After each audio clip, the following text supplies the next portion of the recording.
It's Mountain Monday, and I thought I'd do a snowy mountain because we're getting close to Christmas. So you guys know what to do. Breathe in. And out. And breathe in. And out. Okay, so the Mountain Monday meditation for today is about respect. And this is one of those words that has been coming to mind a lot lately and ongoing in discussions about gaming and discussions related to gaming. And it's a conversation that I think it's important to have and important to be reminded of, because respect is one of those grown-up things that's deceptively simple but difficult, meaning it's not a complex calculus, but a lot of people don't actually understand when respect kicks in or why it's important. And I found that really interesting. And the first sort of reminder recently I had on that was when I did a video with my objections to Jonathan McIntosh's latest, how men can help end sexism. And I pointed out that there's a fundamental difference between, Anita Sarkeesian, who is a woman talking about us needing women contributing more to games and a greater female presence in games, and a dude taking up the video spot for a woman talking about including women more in games. And I made a comment about how I disagree with Anita, but at least she's contributed to the dialogue. And a lot of people really misunderstood what I was saying by that and got very angry at me, like claimed they refused to watch the rest of the video, yada, yada, yada, because I said anything even remotely decent about Anita Sarkeesian. And that struck me as baffling.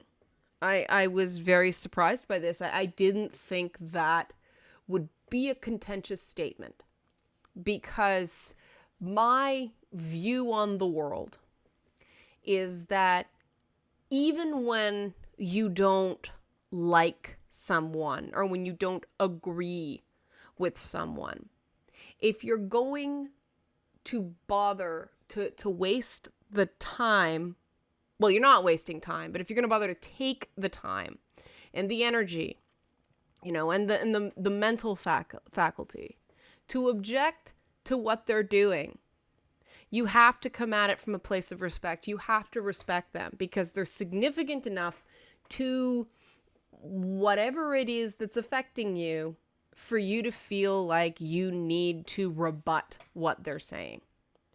And to me, this is very significant because if I have absolutely zero respect for the work someone's doing or, the things they're saying, I'm not going to add clout to their argument by taking it on, by addressing it and saying their name and putting them on my videos and everything like that. That being relevant enough to dispute is something that deserves respect. And there's a lot of things in video games like this that I think a lot of people are missing. They do deserve respect, even if you don't like them. You can respect them. Anybody that completes a game, no matter how garbage, you have to respect the fact that they completed a game, because that is something a lot of people don't do. They can make a demo, they can make, a level, the whole thing. But when it comes to actually putting in the time to finish something, they don't complete it. And so I respect even a game I have to give a terrible score to. I always make sure I'm respecting the creator for finishing the game. You try to say a few things that are positives because no game is completely without redemption. At least no game I've played. But, then you get into this, and this is where I started struggling with this. It's like, That is true. This is something I believe. This is a fundamental worldview of mine, that if you're going to waste any time on somebody at all, there's a certain amount of respect in the equation. Because there are people I don't waste any time on, or I waste absolutely minimal time on, because I feel like I am wasting my time. And these are people I don't respect. These are people I don't, spend 20 to 30-minute videos rebutting. I don't respect their viewpoint enough to bother with it. And I think that's an important action. And the fact that we spend so much time hand-wringing over Anita Sarkeesian, like her or not, you have to give that to her.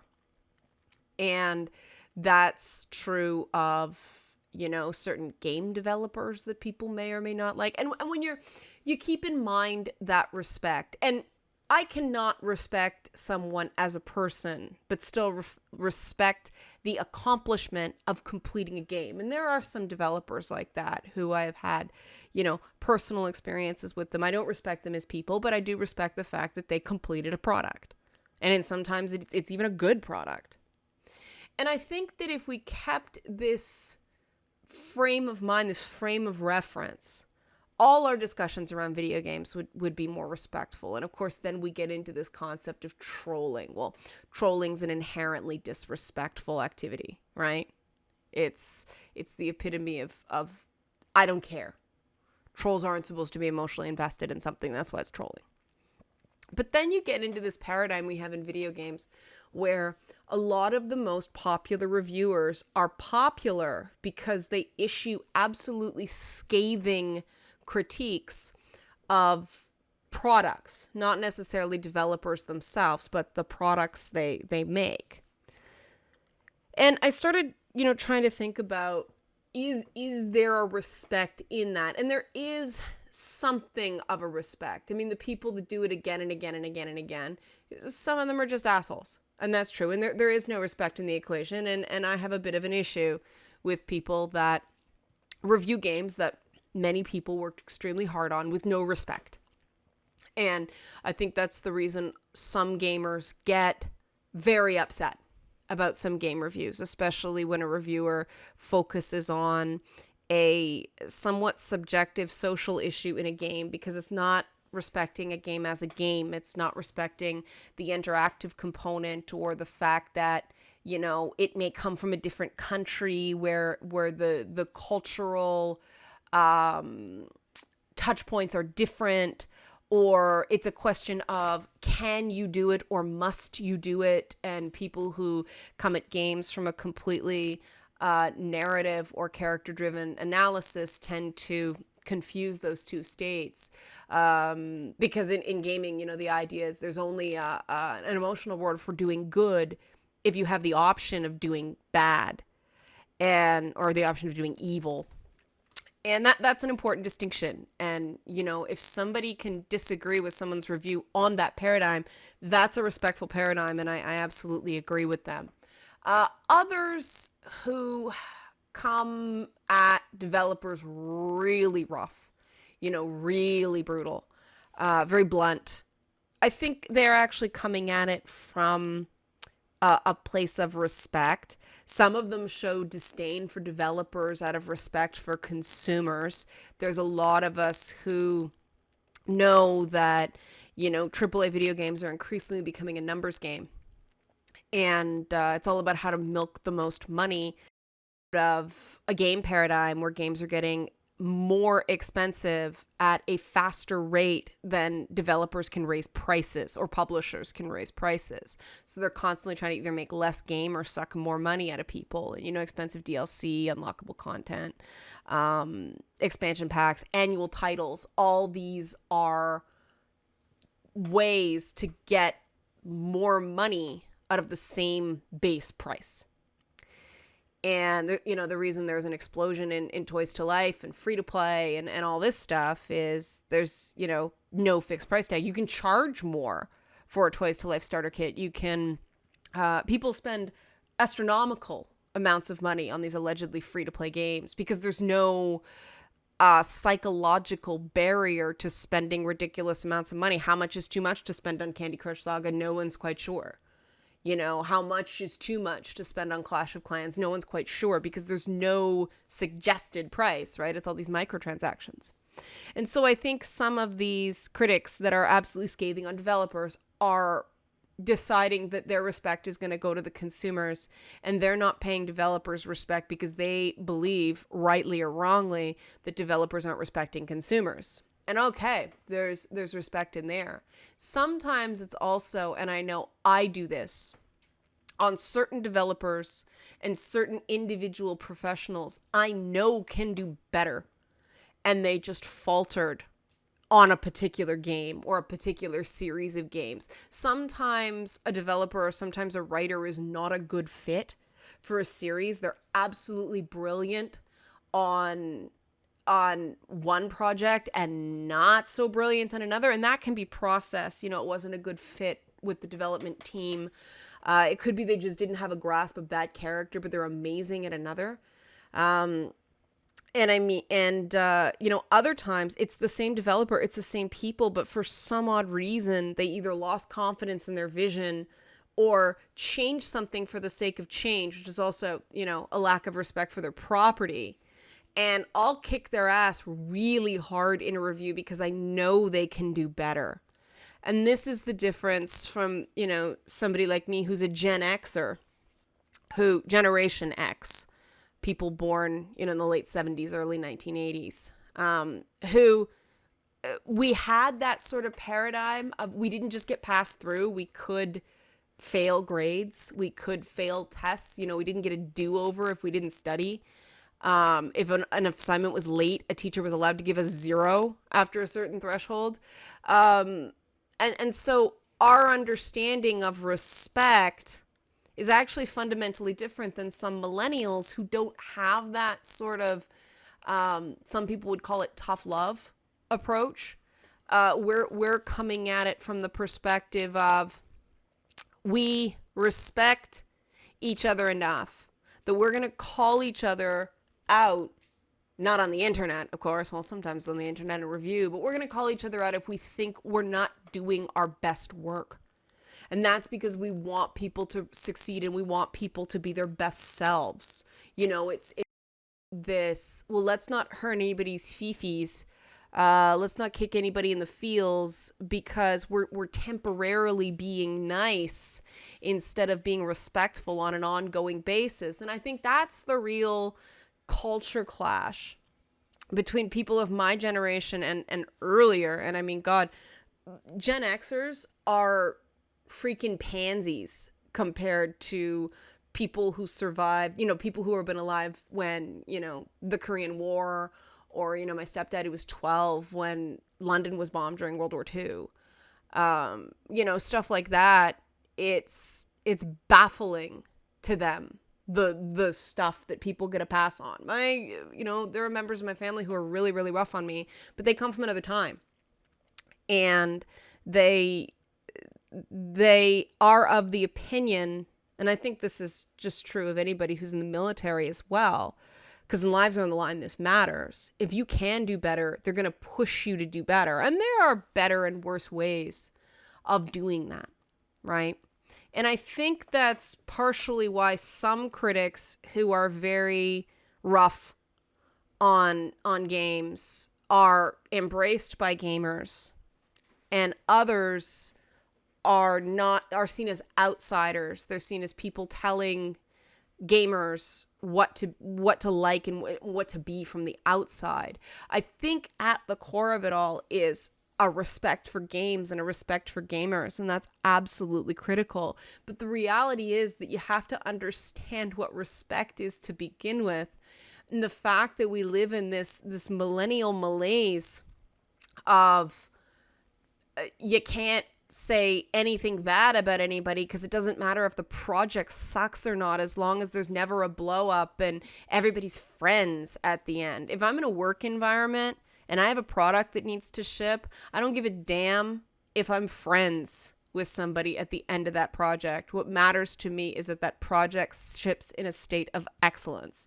Now, getting an excellent product means not abusing your staff, certainly, but I don't think that people should hold back on criticism of a product if they think it's warranted because you might hurt somebody's feelings. It's a work environment. There's an understanding that things are going to be critiqued and some things you are going to have to do over again. And in an iterative process like video games, it's not necessarily you did anything wrong. It's the game changed or the playtesting came back and players weren't getting it, things like that. It's a game, it's an industry, the video game industry, where you have to be very good with taking feedback. And I think that's why gamers react so strongly when there's no comment section. I mean, comment sections are abused. People do shitpost and people do troll. But I think when comment section, when a personality leads by example, the comment section gets better. That doesn't mean you can completely eliminate trolls, but you do set an example. And when you create a respectful environment, then your regular commenters are respectful and trolls don't have as much of a hunting ground because it's very hard to troll in an environment of mutual respect.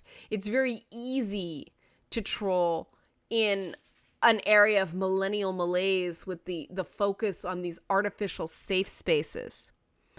And that, my objection to that whole safe space thing crystallized this week because somebody went off on me on my Facebook wall about how I was basically a terrible human being. I mean, I'm paraphrasing, but it was basically, I'm a good person and you're not, was the gist of the comment. And I don't think the person even realized that's what they were saying.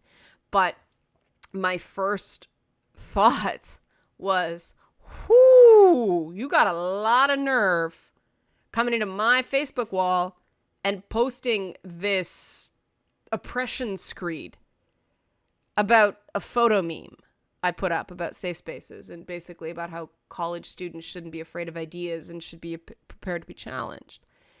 And it was one of those things where I very rarely respond to comments like that these days, but this was somebody I actually knew in real life. And so I respected them enough to tell them freaking off in a comment and basically lay it out and give them one chance to back off and realize that this is not a way I am going to accept being talked to. And never setting a boundary with someone is not respect. It is the opposite of respect. It's thinking that a person cannot handle, kicking their tires. That's not respect. That's coddling someone. And coddling somebody in the long term doesn't do any good. And, these people who are being treated like horrible monsters on the internet just because, like me, they're going, what the hell is wrong with our universities if people feel like they need a space within the campus to feel safe? I mean, shouldn't the entire campus be a place of free movement and freedom of ideas and freedom of speech for everyone? Like, if there is a problem with a certain group not feeling, never mind welcome, but safe on campus, and that is something campus-wide that needs to be addressed, shoving them all in a room, segregating them, I'm going to go there because that's what it is, will not solve the problem. What it does is it gives university administrators an excuse to ignore the problem because they can say then, well, you're being accommodated. You solved the problem. We don't have to do anything. You've gone together and you've created this safe space. So problem solved, right?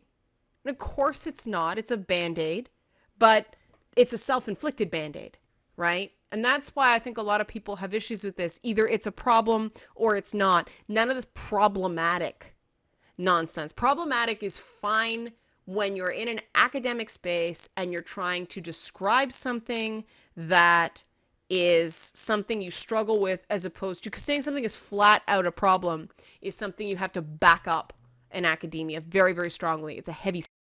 So people take a step back by saying problematic, but let's face it, now they say problematic when they actually mean it's a problem. It's harmful is what they're implying. Instead of problematic is when I was in school, back in the day, when woolly mammoths roamed the earth. Problematic was something like, it's not deliberately racist, but oh boy, by today's standards, it is. Something like the Song of the South movie back then was considered problematic. There was no belief that it was deliberately racist.